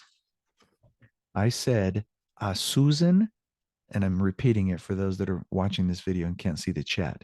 A Susan le gusta bailar ir al cine. Can anybody unmute themselves and okay, good. No need to do it. Carter just answered it. A instead of E. Can anybody guess why I changed the word E, which is and, to the letter A? Can anybody try to guess why I did that? Any logical reason, maybe? Okay. I like your answer. Good. Yes. Ir no es bueno. Good. Good. Yes. So what happens is when we have the word y and the next verb starts with an I or a Y or an HI, that Y gets sucked into that other word. So if I were to say that, it would be a Susan le gusta bailar ir al cine, ir al cine. So it sounds like I'm not even saying E because I'm saying ir, ir. It's like it's like a magnet and we can't hear the and. So for us to hear the and, we change it to an E. So it sounds like this. A Susan le gusta bailar ir al cine, ir. You see how now we can hear the and go. Kind of a cool no, it's technically not like when we take a and el and smash it together for al, that conjunction or that the connection we're doing with those. It's like in English when we say there are there, we're actually creating a word from el, a, el, and al. This comes a question by Chris, by the way. That's not the same thing. That we're actually intentionally smashing them together to create a new word. This we're trying to avoid the collision. We don't want e and ir to sound like one word. We don't want to have it go ir, and just sound like we're saying, it would be like saying, Susan likes to dance to go. No, we want to say dance and to go. We want to hear that and. Okay, muy bien.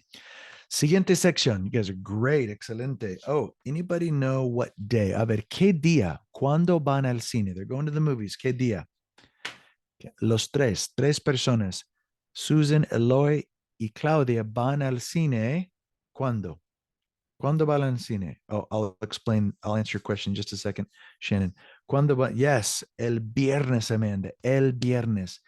Now, the difference between el cine and la película is the cine is the actual location, the building. So I'm going to go to the movies, but I'm going to watch a movie. So I'm going to go ahead and type that out. Yo voy al cine, and I'm going to type this, para ver una película. What that means, película, that means I go to the movies in order to watch a movie. I go to the movies in order to watch a movie. So cine is the location. Good. Muy buena pregunta, Shannon. Excelente, muy buena pregunta. Okay. Muy bien, seguimos. Oh, I took a little bit. Okay, perfecto. Vamos al siguiente. El cuerpo, clase. Tenemos el cuerpo, vocabulario. This is just being familiar with the vocabulary.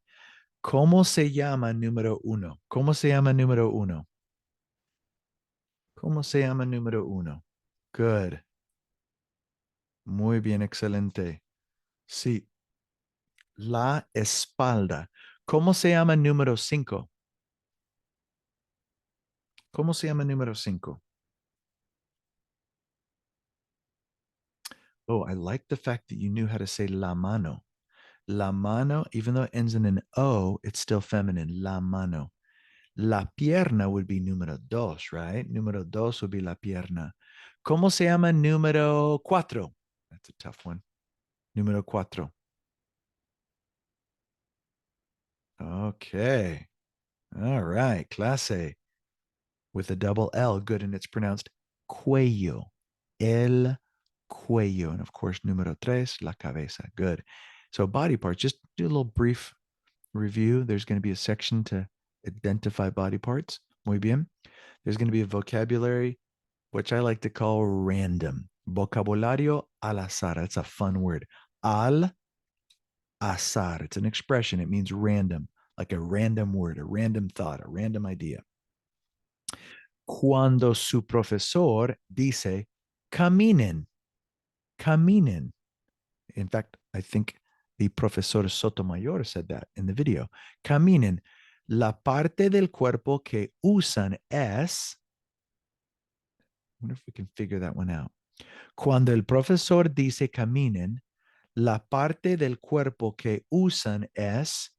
That would be translated to when professor says, dice, caminen, the part of the body we use is Los pies. excelente, muy bien. I see all of you typing it in. Thank you for chiming in.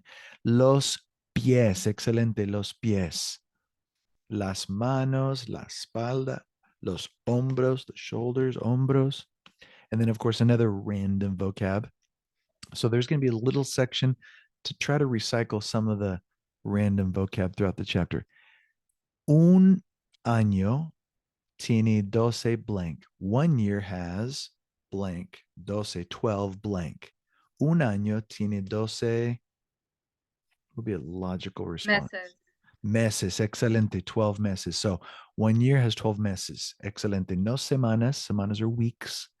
Días, days. Jueves is Thursday. Good, excelente. So a random vocab section. Okay. Un poco más. We always like these directional things. ¿Dónde está? So you might have a picture with a whole bunch of school supplies, and it'll say something like this. La mochila está blank la silla. What is a logical word that we can put in there? Arriba de, cerca de, debajo de. Now, we're talking about the mochila with the silla. It's not necessarily under, like the book under the table. I think it's behind. How do we say behind? Oh, somebody already typed it in. Good. Excelente, Ariana, Carter, Chris, Amanda. You guys are Johnny on the spot there. Excelente, detrás de. We always want to include de. I know in the list it's got its parentheses there, but we always, and the reason why there's a parentheses is because we will do that combination of letters. Let me scroll back. Who said that? I think Chris said that, where we can combine it, because if I say del next to the pencil, el lápiz, then I would say del lápiz. So it's in parentheses. We always have to have de, but sometimes when it's with the article el, it pushes it as del, D-E-L. But you won't have to write that in on the test. It'll just give you a drop-down menu, and you select the right one from the list, okay? So you don't need to stress about del o de la. Don't need to worry about that. All right, muy bien. ¿Dónde está? Let's see here. Let me do another one. El libro está blank la mesa. Good, excelente. Excelente. Good. Debajo de la mesa. Okay, excelente. Let's see here. Do another one.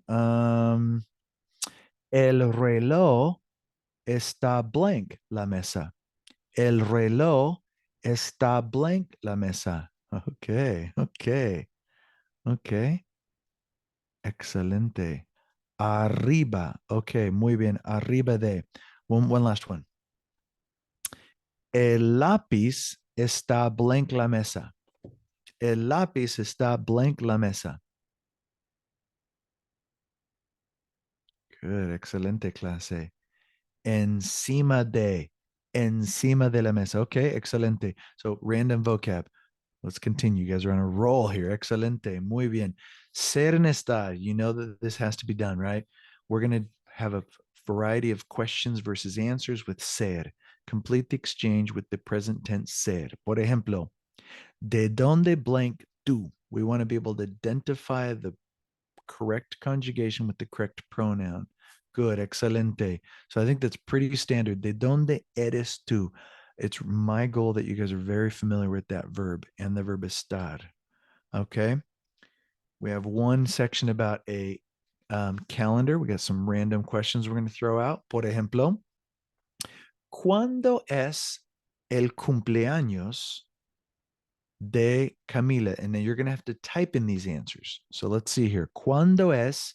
It's good practice since we're using the chat, meeting chat. We can type it in as if we were taking the test. ¿Cuándo es el cumpleaños de Camila? And it gives us practice with our numbers as well. I'd like you to practice typing out the number so you can get used to saying it. Because if we just write the digit, we won't practice actually saying it, like 17 or 30. Okay, ¿cuándo es el cumpleaños de Camila?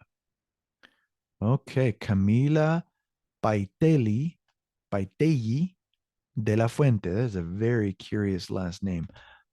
Piatelli. It's a double L, so it sounds like a Y. Piatelli. That's a very curious last name. Camila Piatelli de la Fuente. Okay. El cumpleaños de Camila es, technically we have el in front of it. So es el 3 de marzo. Now, whenever we type in a month, this is not going to, you're not going to get it marked wrong. But whenever we use a month, we always lowercase it. We don't uppercase it. El cumpleaños de Camila es el 3 de marzo. Muy bien. ¿Qué día de la semana es el cumpleaños de Ana Sofía? ¿Qué día de la semana? Now, don't get confused with that question. Good. Marisa did not get confused. Excelente. Muy bien. Ana Sofía Torroja Méndez. Okay. So I would say lunes. Now, we could try to do a complete sentence. You can say, el día de la semana es el lunes. Sure, however you want to stretch that out. El día es lunes. Okay, perfecto. El primer día de la semana. Oh, I like that. That's a great answer. El primer día de la semana. I would totally accept that one, Chris. That's a great answer. Okay, excelente. ¿Cuándo nació Sebastián? Now, that's a kind of a tough word.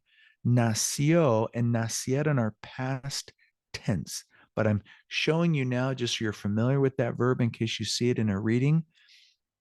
It's asking you basically when they were born. The word nacer and nacieron is a past tense, and naciste is you. So even though we're not going over what the past tense is yet, because it's very advanced, these words I'm showing you that nació is he was born, nacieron, they were born, and naciste tú was you were born. Now I do not expect you to write the verb nacer in your response because you were not prepared to conjugate that appropriately. So simply write the date. That's completely fine, or the day. So, ¿cuándo nació Sebastián? All we need to do is write the date.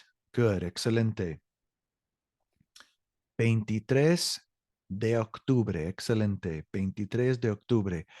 ¿Quiénes nacieron en octubre? Who were born? ¿Quiénes nacieron en octubre? ¿Quiénes nacieron en octubre?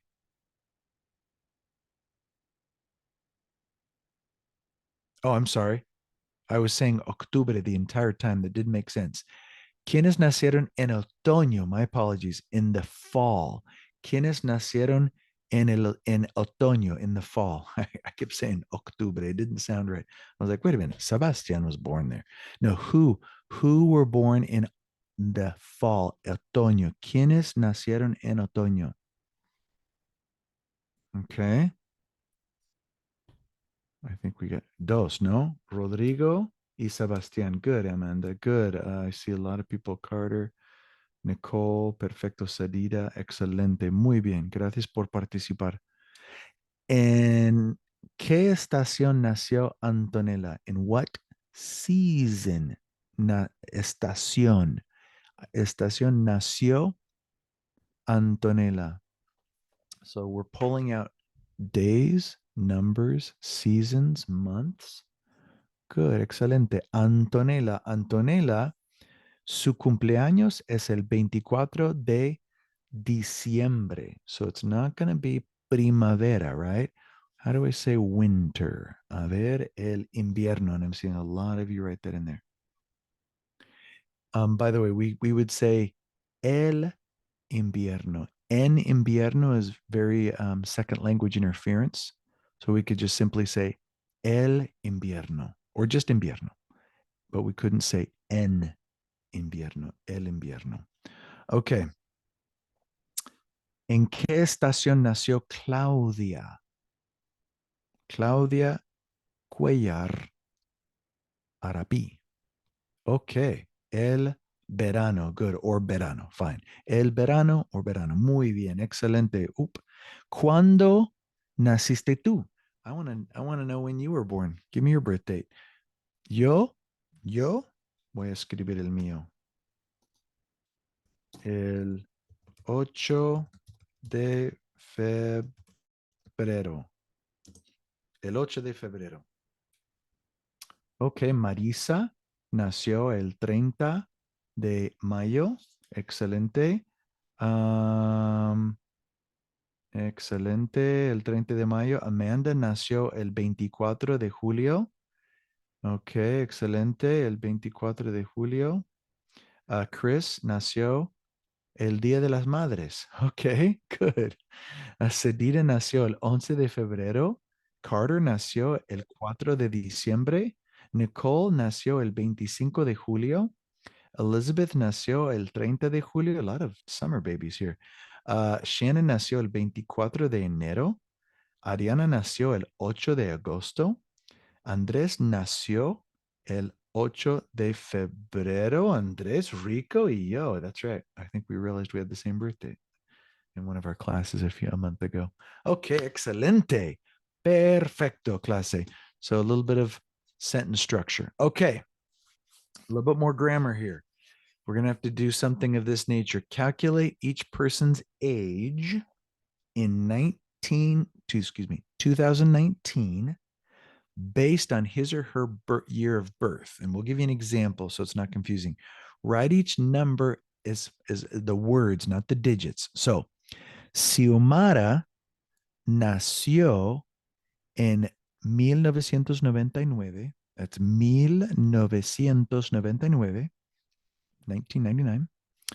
Xiomara tiene 20 años. So based on 1999 and 2019, that's a 20-year gap. So she's 20 years old. So based on that 2019, we got to do a little bit of math, don't we? Omar nació en 1990. So if he was born in 1990 and it's 2019 now, ¿cuántos años tiene? We got to do a nice complete sentence. Just basically two words, the verb and the number.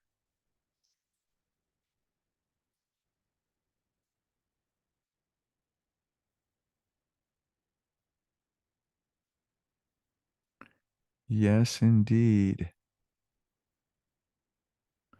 Let's see here. Good, excelente. I'm seeing a lot of good answers. Excelente. Oops, I can't do math. Yeah, I did a calculator just in case. I mean, you see it there, but you know, it's been a long time. Muy bien. Omar nació. Omar was born. Omar nació. Once again, that word nació. Don't need to stress about it, but it means it was born. He was born. Nació en 90. So él tiene 29 años. Now, could we write it like this? Thumbs up or down. Could we write it like this? Let me look at all your wonderful faces. Could we type it like that? Okay, I'm seeing a couple two thumbs up even. Marisa Carter, thumbs up. Victor's shaking his head no. Chris is on the bubble on this one. Shannon says no. All right, all right. Actually, you can. Now, the modern way is all one word, and that's only the 20s. When we go 32, 30, 42, 56, that's three separate words. But if you wanted to write it 29, by law, you can. Currently, we like to go one word. So if you want to stick to that, sure. But it's not wrong the other way. Okay, muy bien, excelente. Just thought I'd throw that fun fact. Okay, siguiente. We're going to have to go ahead and talk about origin. This is where we get to know different countries in South America. So either it's going to be from, like, for example, Bolivia, or Bolivian, like he is from Bolivia or he is Bolivian.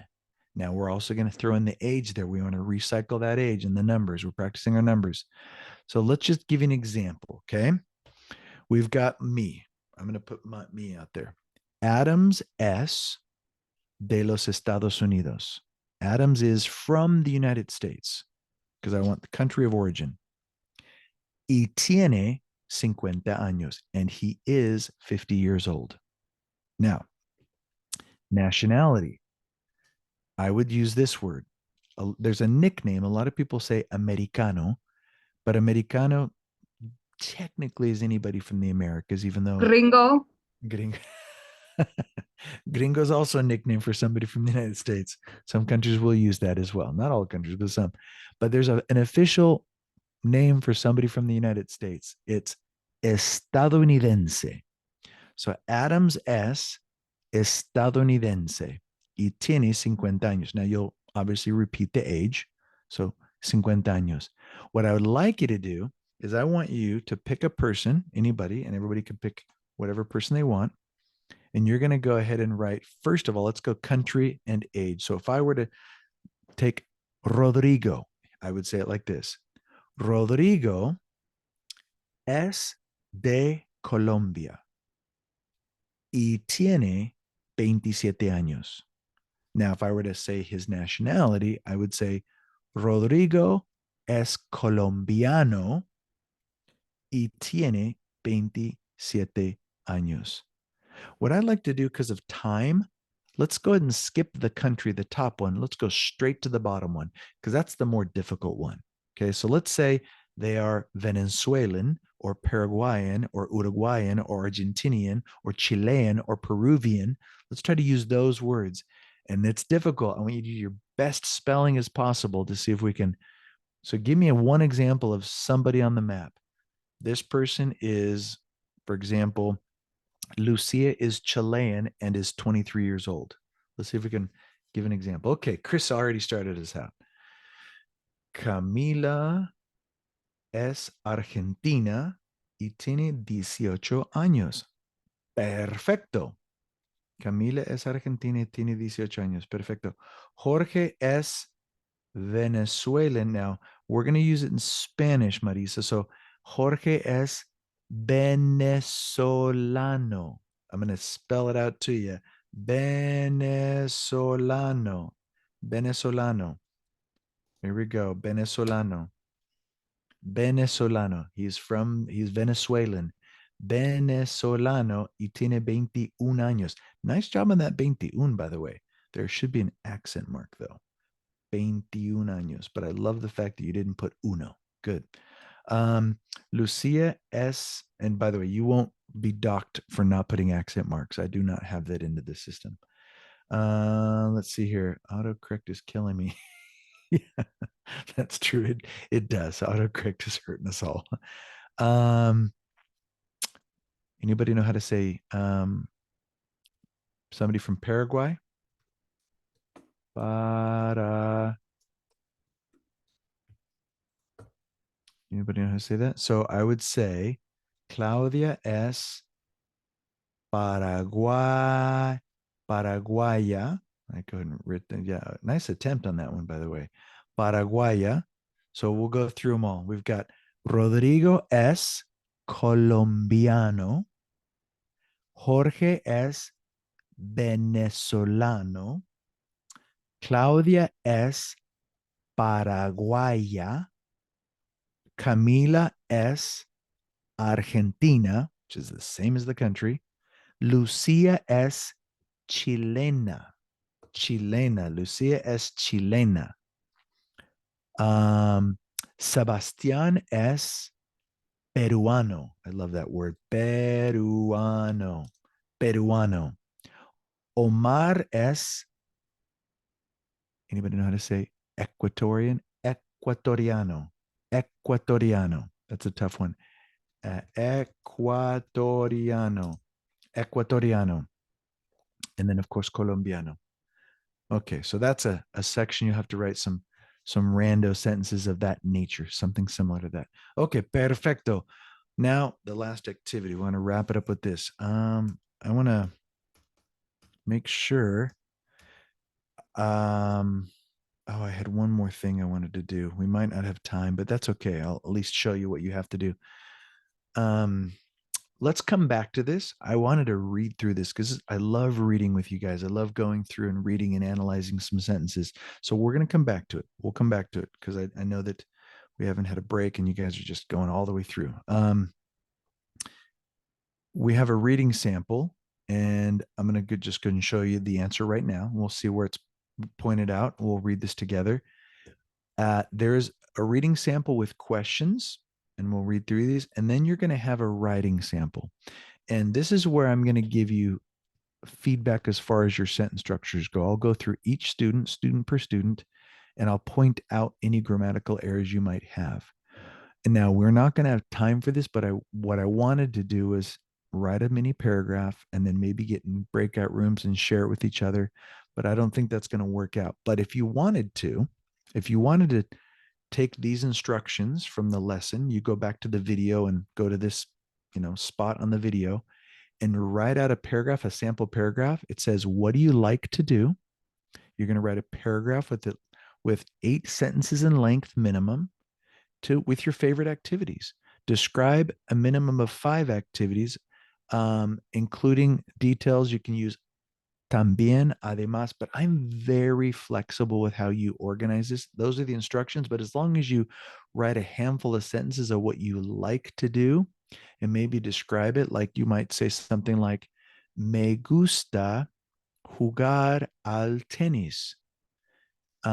Es muy divertido. It's very fun. Or you can say, no me gusta jugar al golf. Porque es muy difícil. It's very difficult. So I'm flexible on some of the descriptions. I just want to see you use gustar. Try to use también also. Además is in addition to. So be flexible. What I don't want you to do is Google Translate when you're practicing. The best practice is to practice without having a crutch. If you want to type up a practice paragraph and email it to me, I'll email you back with the corrections, and that we can kind of go through that. But you'll have to write a little paragraph, okay? And then one last thing, you're going to do an intro assignment with vocabulary. It's just a way to get familiar with the vocabulary of chapter 3. No grammar, no activities. It's just one vocabulary section to get familiar with the family members, los padres, el padre, la madre, the family tree, los abuelos, los esposos. I've highlighted the groups of people. So when I say los abuelos, the grandparents, los esposos, parents, like husband and wife. Okay, because los padres actually mean parents. Like when you see Sergio and Natalia, You have Eduardo and Nancy as esposos, so that means husband and wife. You've got los tíos, which is uncles, aunt and uncles. So you can see all of these. Los sobrinos, these are the nephews and nieces. Los hijos, and if it's tried to with the arrows and pointed directly, so it's not crazy confusing. But there's also a Quizlet list on those. So it's just getting familiar with the family members. It's always a fun chapter. Okay. And then one last cultural thing. You notice what she's drinking here? This is called te mate. In Argentina and Paraguay and Uruguay, it's very common to drink mate. It's a type of green tea.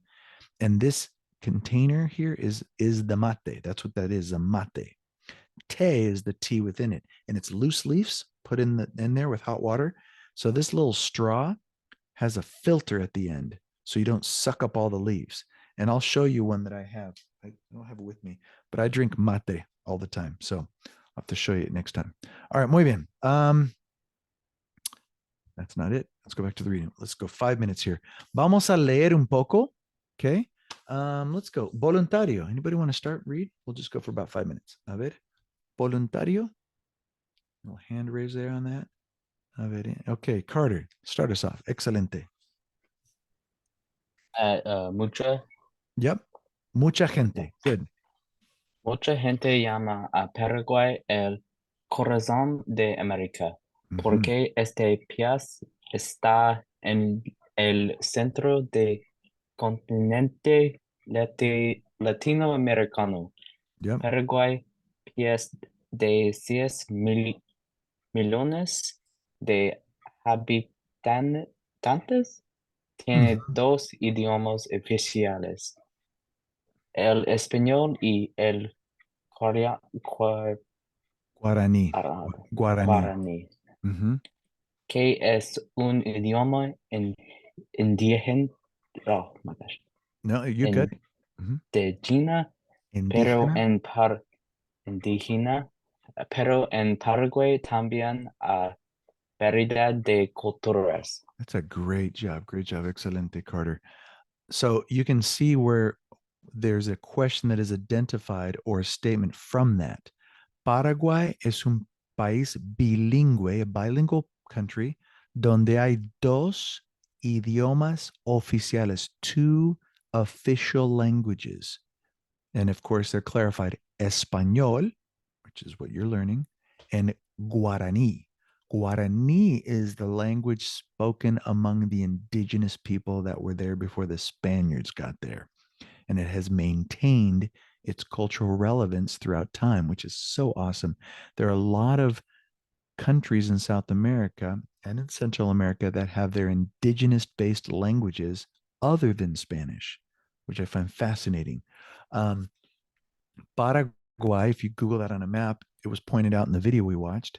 It's landlocked, it's a small country, but Corazón de América, it's the heart of America because it's a country that is in the center of the Latino American continent. Paraguay, a country of 6 million inhabitants, has two official languages, Español and Guaraní, que es un idioma indígena, which is an indigenous language. But in Paraguay, there are also a variety of cultures. Excelente. Let's go with one more paragraph and then we'll call it a night because you guys have been really good tonight and just, very participative. What I do recommend though is reading through the rest of it a couple times over and over. Read it out loud to yourself. Look up words you might not understand. That's how you better all that input, that mass amount of input's going to benefit. Any volunteer to read that? Any hand raised? Any brave souls out there? Or I'll just randomly calling you, one of the two. Let's go to the top of my list. Amanda K. She's at the very top of my list. Give that a go. El 95% de los paraguayos es mestizo, personas de raza indígena y raza blanca. El 5% está formado por la población indígena. Muy bien. 17 grupos tribales. pero hay más. También hay 63,000 afro-paraguayos y otros grupos étnicos, italianos, ucranianos, I don't know, Japanese, Japoneses, a lot of these cool names here. Yeah. coreanos, brasileños y alemanes, Okay. entre otros. Estas comunidades hablan su idioma y además español y guaraní. I can't say that. Guarani. There we go. I love learning about, we learn so much with these type of reading samples. And of course, we have a vocab list here of what Alemana, German, Alemanes, German people, because that was brought up and that doesn't sound like German at all, but Alemanes is how to say German. So 95, very, very nice job on reading, Amanda. 95% of the Paraguayans are mestizo, a mixed race, European and indigenous. Personas de raza indígena y de raza blanca. They literally says of an indigenous race and a white race, white European. El 5% está formado, 5% is formed of indigenous population, 16 tribal groups. Pero hay más, but there's more. There's also 63,000. Notice there's a period there. That's their comma in numbers.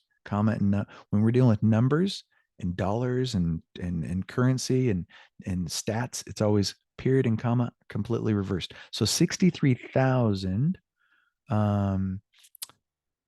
63,000, so 63,000 Afro-Paraguayos, so people that came over from Africa, Afro-Paraguayos, and other ethnic groups like Italians, Ukrainians, Japanese, Koreans, Brazilians, Germans, among others. Very interesting, right? These communities speak the language and additionally Spanish and Guarani. So they speak their native language. Italians will speak their Italian, Ukrainians will speak their language in Japanese, etc. But they also speak Spanish and Guarani, or the tribal indigenous groups speak Guarani. But it's fascinating the makeup of Paraguay, which we probably didn't know aside from reading some of this information. So it's really great. It goes into more specific details, dates, and more cultural references. They talk about a group called the Mennonites. Some of you might be familiar with the concept of a Mennonite. So in your own time, you can go ahead and read through that. If you have any questions about it, send me an email. But we are pushing 8 o'clock and it's been a long class. We've gone over so much. I want you to remember that one Connect assignment and then a test. The Connect assignment's the vocab for the new chapter. Do that after the test so you don't get confused.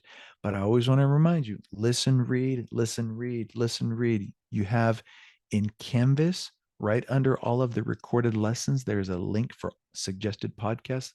Train your voice, train your ear, write down in a journal every day. I do this often with the languages that I'm learning. And then, of course, if you have questions, let me know. But you guys have been fabulous this evening. Muchas gracias y adios. Adiós. Adios, adios, adios.